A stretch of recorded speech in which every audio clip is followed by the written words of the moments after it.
네, 여러분 안녕하세요. 뉴스원입니다.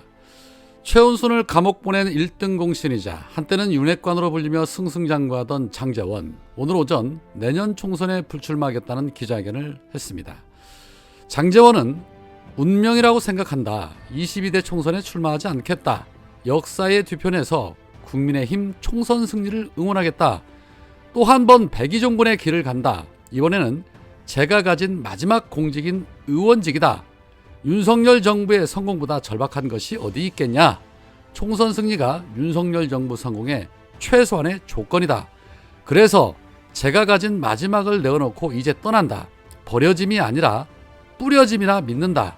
당원 동지 여러분, 부족하지만 저를 밟고 총선 승리를 통해 윤석열 정부의 성공을 이루어주길 부탁한다 라고 말했습니다. 자, 그런데 여기에서 주목해야 할 발언이 있습니다. 버려짐이 아니라 뿌려진다. 그리고 바로 저를 밟고 라고 말하고 있습니다. 이 말인 즉슨 결국 본인 스스로의 결단이 아닌 누군가에 의해 희생당하는 것이라고 분명하게 밝히고 있는 것입니다. 내가 이렇게 발표가면서까지 불출마 선언을 했는데 총선 승리 못하기만 해봐라 라는 장제원의 분노가 밑바탕에 깔린 발언이라고 봐야죠.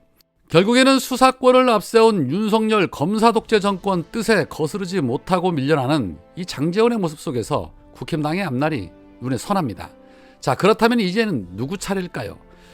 현재로서는 가장 유력한 건 당대표 김기현일 가능성이 가장 높습니다. 김기현은 현재 모든 일정을 취소하고 고심에 들어갔다고 합니다. 수도권 험지 출마나 불출마 선언 수준을 넘어 당대표직 사퇴까지 검토되는 것으로 전해지고 있는데, 정권 창출에 앞장섰던 인사들을 윤석열이 하나씩 둘씩 내추는 이 모습이 연출이 되면 그동안 윤석열 지지했던 지역 구민들은 어떤 마음을 갖게 될까요? 그래도 우리가 남이가 라며 또 잊직할까요?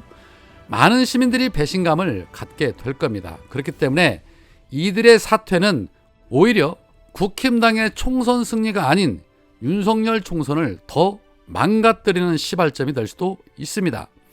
모든 요직의 검사 출신들이 다 꿰차면서 나라가 이 모양인데 기존의 의원들까지 몰아내고 그 자리에 검사 출신들을 공천을 한다?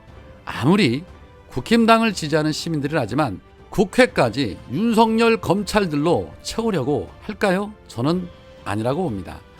그렇잖아도 가장 심각한 문제 중에 하나가 바로 여야를 막론하고 이 법조계 출신들이 국회에 너무 많다는 지적이 꾸준히 제기되고 있는데, 검사 출신들이 대거 국회에 입성을 한다?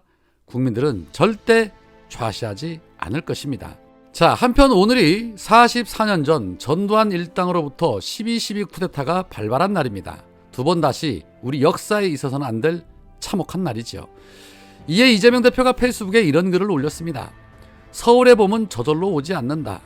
우리의 자랑스러운 민주주의 역사는 순풍에 도칠단 유람선처럼 오지 않았다. 어느 곳 하나 성한 데 없는 상처투성이의 모습으로 수많은 주권자의 피를 먹으며 자라났다. 44년 전 오늘 독재 군합발이 민주주의에 대한 열망을 짓밟았다. 나라를 지켜야 할 총칼로 국민에게 부여된 권력을 찬탈했다. 잊지 않겠다. 서울의 봄이 저절로 오지 않았음을 똑똑히 기억하겠다. 피로 쟁취한 민주주의가 무너지지 않도록 사적 욕망의 권력 카르텔이 국민의 삶을 위협하지 않도록 비극의 역사를 마음에 새기겠다. 절망적인 후퇴를 반복하는 것 같아도 역사는 늘 전진한다. 결국 민주주의를 쟁취해낸 국민의 발자취 앞에서 군사 반란을 막기 위해 목숨을 걸었던 참된 군인들의 영령 앞에서 역사의 퇴행을 막아내고 국민의 삶을 지키겠노라 다짐합니다 라고 말씀을 하셨는데, 군부 독재 때보다 더 흉악한 검찰 독재 정권으로부터 민주주의를 지켜내고 국민의 삶을 지켜내겠다라는 그 다짐 앞에 그날이 곧 오리라 믿습니다. 자, 한편 연일 이 민주당 분열을 조장하고 다니는 이낙연, 곳곳에서 이낙연의 비판의 목소리가 정말 난리가 아닙니다. 김민석 의원은 사쿠라 정신이라고 후려쳤고, 고민정 의원도 분란을 야기시키면 안 된다라고 말을 했으며, 오늘은 이낙연이 후원회장까지 맡았었던 이소영 의원까지 지금까지 전직총리 중진 선배로서 기여한 바가 크다. 그렇기 때문에 더더욱 지금 이 시점에 당을 분열과 불안의 소용돌이로 몰아가는 일에 앞장서지 않아야 한다.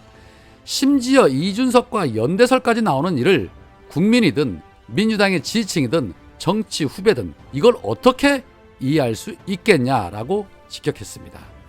그런데 이해하고 함께 동조하는 인간들 있지요. 바로 원칙과 상식 4인방인데 이들은 어제 김민석 의원의 사쿠라 발언에 발끈해서 10년 정치 낭인이라며 김민석 의원을 비판하기도 했는데, 이에 오늘 김민석 의원 다시 한번 본인의 페이스북을 통해 아주 그냥 시원하게 후려쳤습니다. 김민석 의원은 이낙연 신당은 방법론을 넘어 근본적 철학에서 민주당의 정체성을 상실했다. 20년 전에 저를 비판하며 오늘의 이낙연을 옹호하는 것은 위선이자 모순이며, 특히 야권 분열의 의도로 맥락을 호도하는 조선일보류의 가련한 시비에는 전혀 동의해줄 생각 없다. 과거에 제 선택을 비판한 분이라면 100배 더 강하게 이낙연 신당을 비판해 주시기 바란다. 32에 15대 국회에 들어와서 김대중 전 대통령께 정치를 배운 이후 당의 역사를 지켜봤다. 민주당을 제 몸처럼 사랑한다. 민주당이 흔들리면 민주주의가 얼마나 어려워지고 당원들이 얼마나 고통받는지 너무나 잘 안다. 이낙연 신당이라는 잘못된 선택이 정치인 이낙연의 실패를 넘어 수많은 정치적 낭인의 양산과 윤석열, 한동훈 검찰 독재의 연장을 결과하지 않도록 온몸으로 싸울 것이다. 제 비판에 답하지 않는 이낙연 전 대표는 주변의 입을 빌지 말고 정정당당하게 국민과 당원의 질문에 답해라. 정치인 이낙연의 정체성은 뭐냐? 민주당이냐? 제3세력이냐? 검찰 독재와 치열하게 싸운 적 있냐? 과연 싸울 생각은 있는 것이냐? 민주당 덕으로 평생 꽃길을 걸은 분이 왜 당을 찌르고 흔드는 것이냐? 신당을 할 거면 안에서 흔들지 말고 나가서 하는 것이 최소한의 양식 아니냐? 왜 선거 준비에 절박한 당과 동지들의 에너지를 뺏고 선거를 방해하는 것이냐? 내일도 신당 얘기할 거면 오늘 당장 나가라. 구차한 정치 행태가 신당에 맞는 것이냐? 검찰 독재의 협조자로 기록되고 싶은 것이냐? 이낙연 전 대표는 사쿠라 노선 포기하시기 바란다라고 시원하게 후려쳤습니다. 평생 꽃길만 걷던 자가 왜 민주당을 흔드냐? 네가 싸워본 적이나 있냐? 싸울 생각은 있냐?